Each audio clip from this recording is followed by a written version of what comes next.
OBC के बजाय अनुसूचित जनजाति में आरक्षण मिलने की मांग को लेकर महाराष्ट्र के पंढरपुर में चल रहे आंदोलन को मानव अधिकार संरक्षण समिति ने दिया खुला समर्थन। महाराष्ट्र में पिछले कई महीनों से अलग अलग समाज जातियों द्वारा आरक्षण के मुद्दों को लेकर आंदोलन का दौर चला हुआ है, जो कहीं भी थमने का नाम नहीं ले रहा है।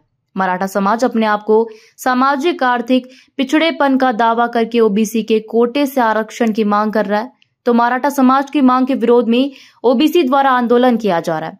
साथ ही धनगर समाज, जिनको पहले से ही ओबीसी समाज से आरक्षण प्राप्त है, वह अनुसूचित जनजाति से आरक्षण मिले ऐसी मांग कर रहा है।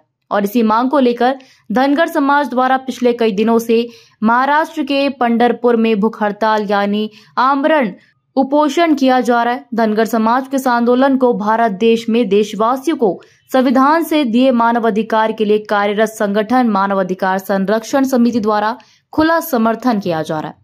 आपको बता दें, जिसका ज्ञापन समिति के महाराष्ट्र राज्य के जनसंपर्क अधिकारी श्री गजानन भगत, उन्होंने अपने सहयोगी पदाधिकारी सल्ला इंगठे, किशन राव आटोटेन, नागेश जाधव और अन्यों सहित आंदोलनकर्ताओं को सौंपकर समिति द्वारा सहयोग करने का आश्वासन दिया। इस अवसर पर श्री गजानन भगत ने आंदोलन उपस्थित समाज बंधु को संबोधित करते हुए सभी धनगर समाज के लोगों को अपनी मांग को लेकर एक साथ संगठित होकर हर जगह इसी तरह बड़े पैमाने में आंदोलन करने की अपील की और महाराष्ट्र सरकार को चेतावनी देते हुए कि सत्ता की मस्ती अच्छी नहीं होती, ना ही वह ज्यादा दिन चलती है। इसलिए धनगर समाज की मांग को सरकार गंभीरता से लेकर उस पर विचार करे, वरना धनगर समाज उन्हें उनकी असली जगह दिखाए बिना नहीं रहेगा। और अंत में इस आंदोलन में उपस्थित मानवाधिकार संरक्षण समिति के सभी पदाधिकारी एवं कार्यकर्ताओं का आभार व्यक्त किया। कैमरामैन विश्वास मेंगे के साथ रिपोर्टर त्रिभुवन भारतीय, न्यूज इंडिया से। पूर्ण महाराष्ट्र राज्यामधील सदस्यांच्या वतीने हा जाहीर पाठिंबा देण्यात आलेला आहे। तसेच मानव अधिकार संरक्षण समिती नवी दिल्ली या संस्थेच्या माध्यमातून पूर्ण महाराष्ट्र राज्यातील प्रत्येक सदस्य कमिटी यांच्या वतीने आणि सोलापूर जिल्हा कमिटीच्या वतीने जाहीर समर्थनाचे पत्र देण्यात आले आहे। तसेच महाराष्ट्र आणि शिवशाही मातड जनरल कामगार युनियन महाराष्ट्र प्रदेश उपाध्यक्ष नात्याने याही संघटनेचा आंदोलनकर्त्यांना आणि आपल्या आंदोलनासाठी हा जाहीर पाठिंबा देण्यात येत आहे।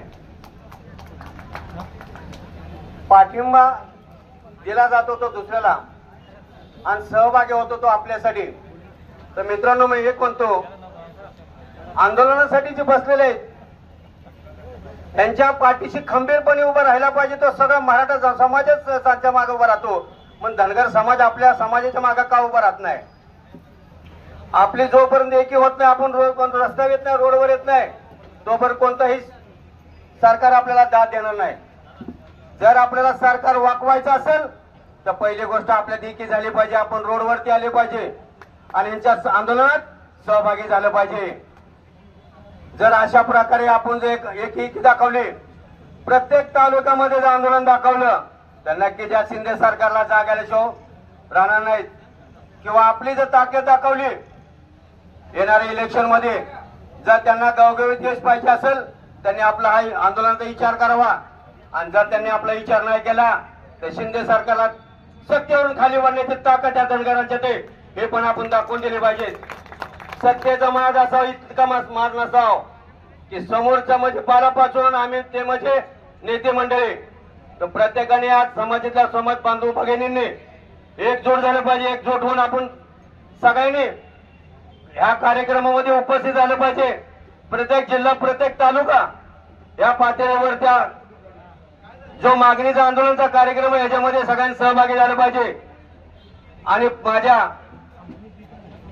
सर्व बंधू आणि भगिनी आणि माझ्या आलेले संघटनेचे सर्व सोलापूर जिल्ह्याचे कमिटी पदाधिकारी सदस्य यांचे मी आभार व्यक्त करतो की आमचे सांगोला जिल्हा जनसंपर्क अधिकारी, सोलापूर जिल्हा उपसचिव, सोलापूर जिल्हा जनसंपर्क अधिकारी, पंढरपूर तालुका अध्यक्ष हे जे आमचे सर्व सहकारी आले, पर डे प्रत्येक दिवशी आपले चक्कर मारून आपल्या आंदोलनासाठी सहकार्य करणार आहेत।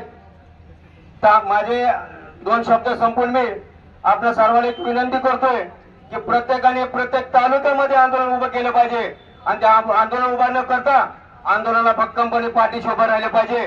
जय हिंद, जय महाराष्ट्र, जय भारत, जय अहिल्यादेवी।